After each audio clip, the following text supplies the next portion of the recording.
Maintenant, c'est-à-dire pour répondre à la question, on peut répondre d'un point de vue moléculaire. Donc d'un point de vue moléculaire, on différencie, on fait la différence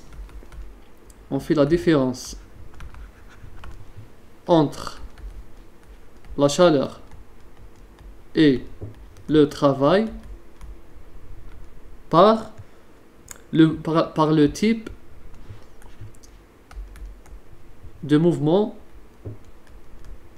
moléculaire. De mouvement moléculaire induit ou bien stimulé. Le mouvement moléculaire stimulé. C'est ça la différence entre les deux.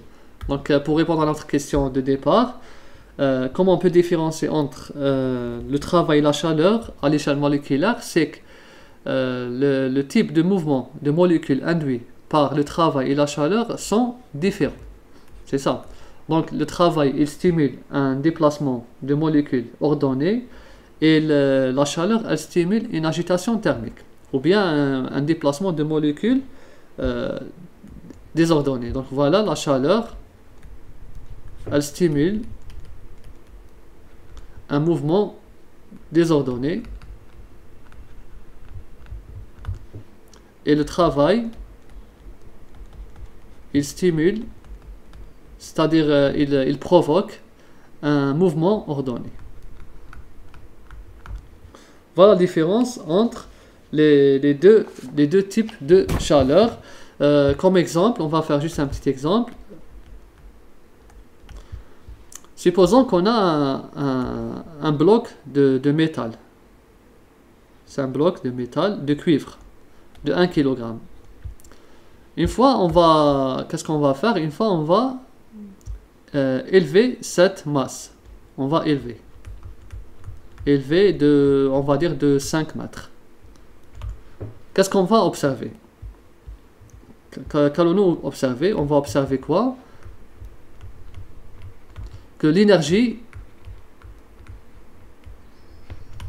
du bloc de métal augmente. L'énergie augmente.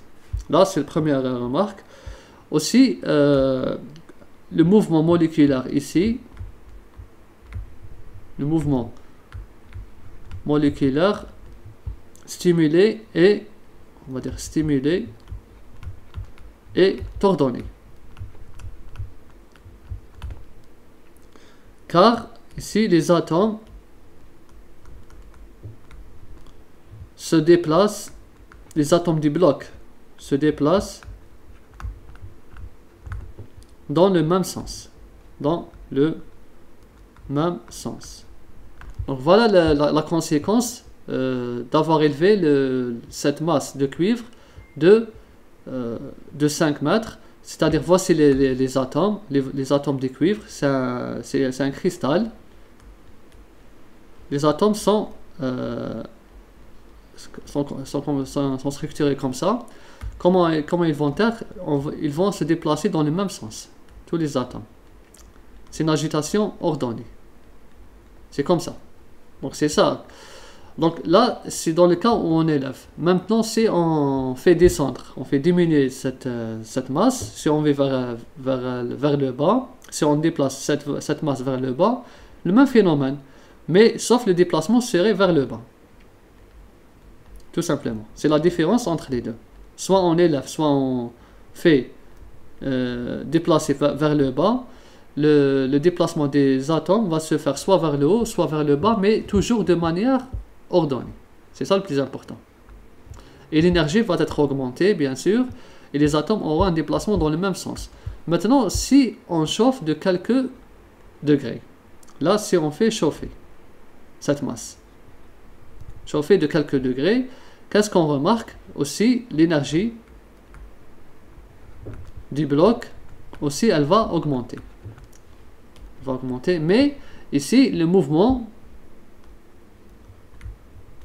moléculaire, il se fait de manière stimulée, il se fait de manière désordonnée. Là, le mouvement moléculaire stimulé et désordonné. Donc c'est ça la caractéristique. Pourquoi il est désordonné? Car les atomes se déplacent. Les atomes se déplacent dans différents sens. Dans différents sens. Donc on peut ici là aussi schématiser. Voici les atomes des blocs de cuivre. Là c'est un cristal comme ça. Les voici. Comment ils vont se déplacer dans tous les sens.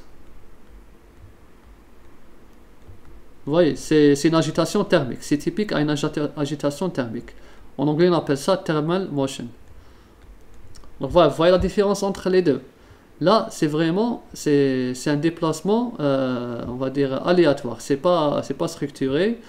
Donc ça, c'est ce qui fait élever la température du bloc. Donc avant, le bloc était à une température donnée.